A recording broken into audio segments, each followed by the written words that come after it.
तो आज का वीडियो में जो है ये मैं नॉर्मल गेहूं का आटा लगाने का तरीक़ा बता रही हूँ।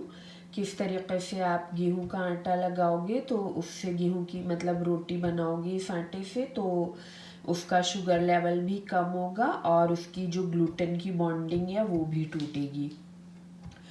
तो ये जो है नॉर्मल आटे की है, वाइट फ्लावर इसमें नहीं है। तो वो मैंने जो घर का चक्की का आटा होता है वो लिया है नॉर्मल।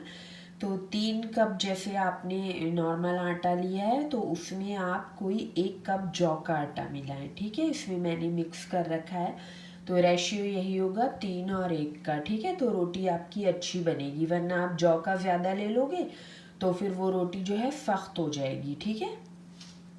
तो इसमें मैंने 1 कप जौ का आटा लिया है और 3 कप नॉर्मल गेहूं का आटा, ठीक है। इसमें वाइट फ्लावर कोई नहीं है। और ये देखिए इसमें मैंने दही डाला है, ये 2 चम्मच दही है। दही क्या करता है, इसको सॉफ्ट बनाएगा। दही दही आप नॉर्मल आटे में डाल के जब रोटी बनाते हो तो रोटी बहुत सॉफ्ट हो जाती है। दही 2 काम करेगा, एक तो इसकी ग्लूटेन की जो बॉन्डिंग है वो टूटेगी, क्योंकि उसमें बैक्टीरिया होते हैं, बैक्टीरिया उसकी बॉन्डिंग को तोड़ेंगे। दूसरा उसका शुगर जो है वो भी खाएंगे बैक्टीरिया, तो शुगर भी कम होगी उससे। तो आप घर में जो रोज़ाना रोटी बनाते हो ना, वैसे तो गेहूं खैर रोज़ रोज़ खाना नहीं चाहिए, लेकिन अगर बनाते हो कभी भी नॉर्मल आटे की रोटी तो इस तरह से आप बनाओगे तो इसका नुकसान जो है बहुत ज़्यादा हद तक कम हो जाता है, ठीक है। तो ये अब मैं इसमें पानी से आपको जितना आप मतलब जितना आप आटा रखते हो, आप अब हर कोई अलग अलग तरह से बनाता है, सॉफ्टनेस अलग होती है। तो आपको जिस हिसाब से जितना सॉफ्ट रखना है उतना आप इसमें पानी मिला के रख दीजिए। और आटे को ठहराना बहुत ज़रूरी होता है। तो इसमें मैं अभी बस आटे में पानी मिला के और इसको रख दूंगी, फिर कभी करीब आधे घंटे के बाद ये जो है ये ठहर जाएगा आटा, मतलब प्रोसेस हो जाएगा ये। तो मैं फिर से इसको मलूंगी, फिर मैं आधे घंटे बाद इसको अच्छी तरीके से मल के आटा जैसे गूंदता है वैसे गूंद के और इसको रख दूंगी।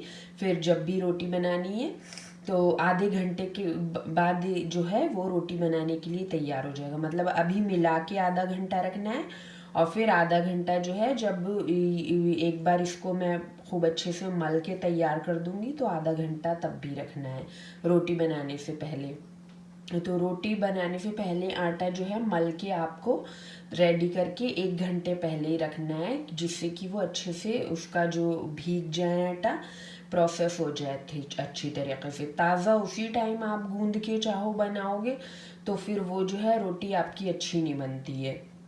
तो मैं इसको अभी मल के रख दूंगी, उसके बाद हाफ आवर के बाद इसकी जो है ग्लूटेन की बॉन्डिंग वगैरह टूट जाएगी, तो मैं इसको एक बार और मलूंगी और फिर इसको रख दूंगी। फिर ये आधे घंटे बाद रोटी बनाने के लिए तैयार हो जाएगा। ये देखिए ये मैंने मल के रख दिया है। अब इसे मैं हाफ आवर के लिए ऐसे छोड़ दूंगी। हाफ आवर के बाद इसे फिर से हम इसको मलेंगे एक बार, तो ये जो है बिल्कुल चिकना हो जाएगा। और फिर इसको फिर हाफ आवर के लिए रखेंगे, उसके बाद इसकी रोटी बनाएंगे हम। तो ये देखिए ये आटा तैयार हो चुका है और इसको अभी मैंने मला है दोबारा से। अब ये जो है बनाने के लिए रेडी है, मगर अभी इसे 10-15 मिनट और रेस्ट करवाएंगे मलने के बाद, तो ये और अच्छी तरीके से सॉफ्ट हो जाएगा। और अब ये आटा जो है रेडी हो गया है। अब आप इसकी रोटी अपने हिसाब से बना सकते हो, मैंने आटा मलने का तरीका आपको बता दिया है। तो ये देखिए ये तैयार हो चुका है आटा हमारा। अब हम इसकी रोटी बनाएंगे और आप चाहो तो इसमें 1 चम्मच सरसों का तेल या फिर तिल का तेल अगर प्योर वाला है तो वो भी डाल सकते हो, उससे भी सॉफ्टनेस आती है। और वरना ये इसी तरह से बनता है, ठीक है। और अगर आपके पास जौ का आटा नहीं है, सिर्फ आप गेहूं का आटा से बना रहे हो रोटी, तो भी यही प्रोसेस रहेगा, बस दही डालना है उसमें और आप अपनी रोटी बना सकते हो। वो भी उससे भी उसका नुकसान काफ़ी हद तक कम हो जाता है, लेकिन जौ इसलिए डाल रहे हैं ताकि ये और भी ज़्यादा थोड़ा सा हेल्दी वर्जन हो जाए और अच्छा हो जाए, ठीक। तो इस तरह से आप अपनी रोटी बना सकते हो। और अगर आप इसी को चाहो तो इसी के पराठे भी बना सकते हो, उसमें आप थोड़ी सी अजवाइन और नमक डाल दीजिए इसी आटे में और ये अपने हिसाब से फिर जितना आपको टाइट या फिर नरम रखना है उतना रख के, और आप इसी से पराठे भी बना सकते हो। तो इस तरीक़े से अगर आटा आप इस्तेमाल करते हो गेहूं की रोटी बनाने के लिए, तो उसका नुकसान कोई 50% तक कम हो जाता है। और आप अगर डायबिटीज़ के मरीज़ हो तो फिर देखो कि आपका ब्लड शुगर इस रोटी को खाने के बाद और नॉर्मल जो आप बिना प्रोसेस किए बनाते हो उसके बाद कितना आपका ब्लड ग्लूकोज लेवल बढ़ता है। वैसे डायबिटीज़ वालों का तो बढ़ ही जाएगा क्योंकि उनको इंसुलिन की प्रॉब्लम होती है, तो चेक कर सकते हैं, चेक करने में क्या प्रॉब्लम है, ठीक है। तो लेकिन ये है कि मैं फिर बता रही हूँ आपको, गेहूँ जो है वो रोज़ रोज़ मत खाओ, गेहूँ का आटा। और कभी कभार लेकिन अब खा ही लिया जाता है, पराठा है या नान बना रहे हो इस तरीके या कुछ भी, तो कभी कभार इस तरीके से खा सकते हो। और बाज़ार की नान भी खा रहे हो कभी कभार, तो वो इतनी नुकसानदेह नहीं होती है, वो प्रोसेस करी हुई होती है, वो इतनी ज़्यादा नुकसानदेह नहीं होती है।